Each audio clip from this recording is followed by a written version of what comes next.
Hello everyone and welcome back to my channel. Today I have a deck review for you on the Mists of Avalon Oracle. This is a deck I have been wanting to add to my collection for quite some time now, and I finally did, so I'm really excited to share it with you and share my thoughts as well. So if you're interested in checking out the Mists of Avalon Oracle, keep watching and let's get into it. So for those of you who have watched any of my other videos, you may have seen that I have the Avalon Magic Oracle, which is the mini deck. Rockpool Publishing, which is the publisher of this deck, has put out some different decks in this mini size, and one of them was called Avalon Magic. I have a review on it on my channel. If you'd like to see it, I will link it below. And what that deck is its own take, but it's using the exact same artwork from this deck. And it's a very easy, quick reader. I love that deck. And because I had that deck, I didn't think I needed to get this deck, but I love the artwork so much. And the more I saw this deck pop up when I was on YouTube and just perusing decks online, the more I really felt a pull to get this deck. And because I feel such a connection to the artwork, I just kept feeling like I wanted to see what the full original Oracle had going on in terms of the messages, the guidebook, all of that. I felt like I was missing out on something by not having this deck. So the Mists of Avalon Oracle is by Inserra, and it's illustrated by Nadia Turner. It has a really pretty box cover with one of the cards from the deck, and you've got some different information back here if you want to pause and read that to check it out. I like these little boxes. I always mention this on here whenever I'm reviewing a deck that comes in a small box like this. Very easy to transport. This is perfect for when you're doing readings outside of the home. It's just about the size of the cards, so you won't get them damaged, they're protected, and it doesn't take up a ton of space. So I love this type of packaging. I'm always a fan when a deck is in this type of box. So getting into the box here, you have this really bright, kind of unexpected, honestly, color. It's like a turquoise with this really beautiful Celtic artwork. On the other side of the box, you have the same thing replicated. And then you get, obviously, your cards and a little guidebook.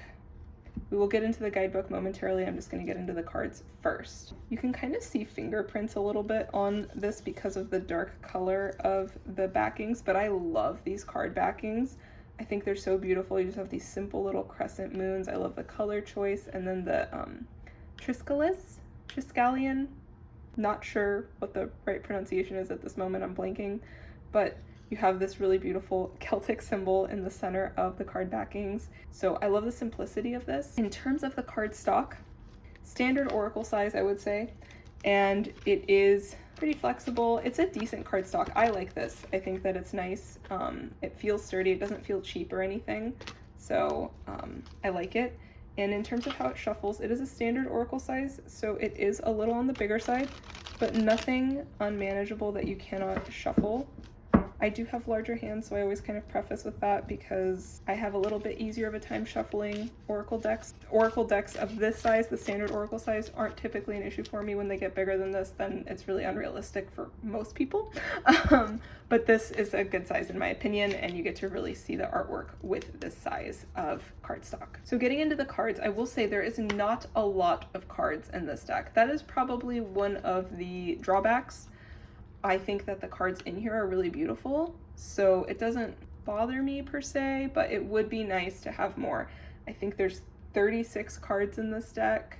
It's kind of on the light side. I feel like if you get up to like 40, I feel like 40 plus is usually fine. This is just a little shy of that, so it feels a little on the light side, but I have a couple decks that are on the light side like this. They don't have a ton of cards, but I really resonate with them, I really connect with them, so it's not something that deters me from getting the deck. Obviously, I'm holding it in my hands right now. So I know some people are really particular about that. They want a deck with a lot of cards. I usually feel like most Oracle decks that I have usually have around the 40 card mark, and that's fine. So this is close to that at least, but it is a little on the smaller side. So just wanted to mention that as well. I already have mentioned probably 3 times in this video, I love this artwork. I'm obsessed with it. Like I mentioned, I have Avalon Magic, which has the same artwork, just smaller scale. What they basically did for that deck was they went in and like cut out certain details from different cards, and then they created cards out of that. So you actually have more cards in Avalon Magic because some of these cards they took multiple pieces out of to create multiple cards from the artwork.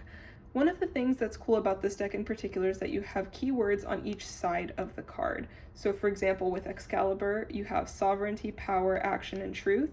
So that immediately gives you something to go off of for reading purposes. I do really like the guidebook for this, and I feel like it's not overwhelming. You could totally pull out the guidebook, but if you didn't have the time, I feel like this is plenty to go off of right here.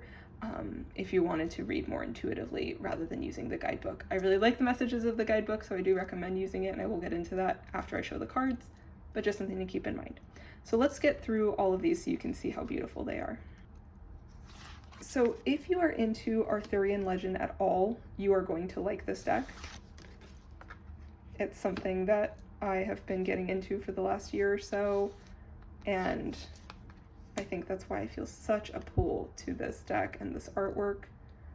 This is just, it has such powerful artwork, and that's why I think the fewer cards, though it's a bit of a letdown, a bummer, because I would love to have more of this artwork. The artwork that's already in here, these cards are so powerful that it works for me. So Mists of Avalon, this is the card that you see on the box and the guidebook.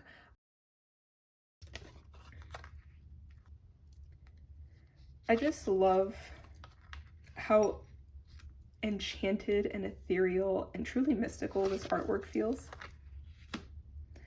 And the goddesses depicted in this deck are so beautiful, and they feel very powerful when you look at them. And the artwork in general, like, oh, I love this Merlin card. The owl on his shoulder, and he's just got this green flame in his hand and this really cool staff or wand. It's just, this is what I mean. Like, this deck just has such fantastic artwork that you can really dive into the intricacies and details of and try to pick out little extra deeper meanings with.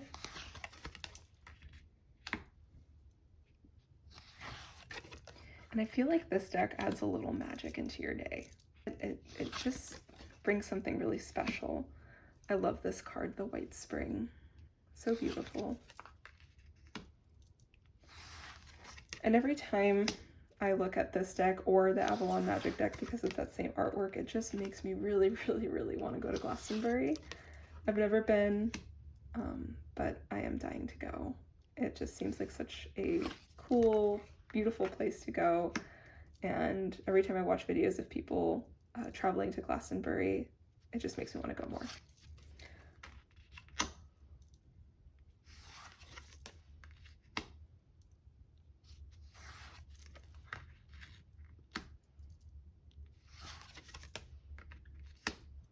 I love this depiction of Morgan Le Fay.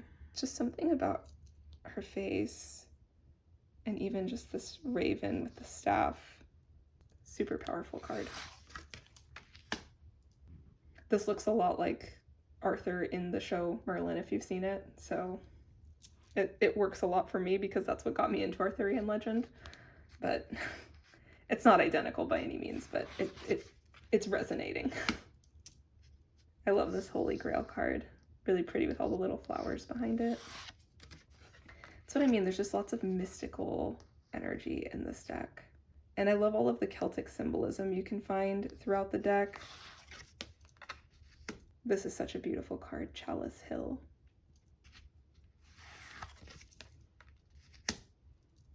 I love all of the standing stones in this deck as well. It doesn't really just make me want to go to Glastonbury, it makes me want to go to Stonehenge. It basically just makes me want to go to the UK in general, not even just England. It makes me want to go to just that part of the world overall.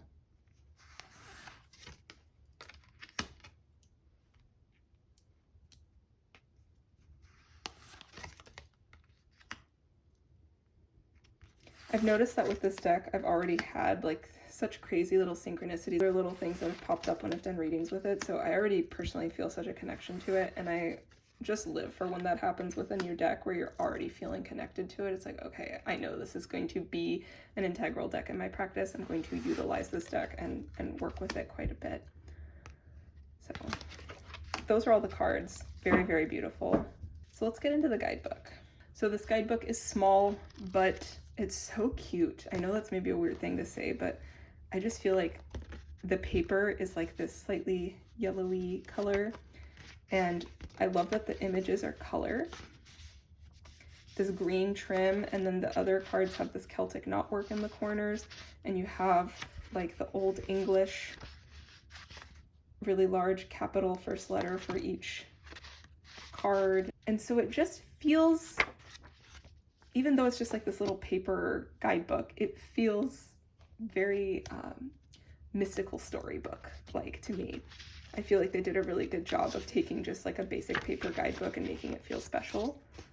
All the birds, see all the details throughout. I feel like they took the time to make this feel special. You have an introduction, how to use the cards, got some spreads, and then you just get right into the card descriptions. So let's go to a random one here. Merlin. Okay.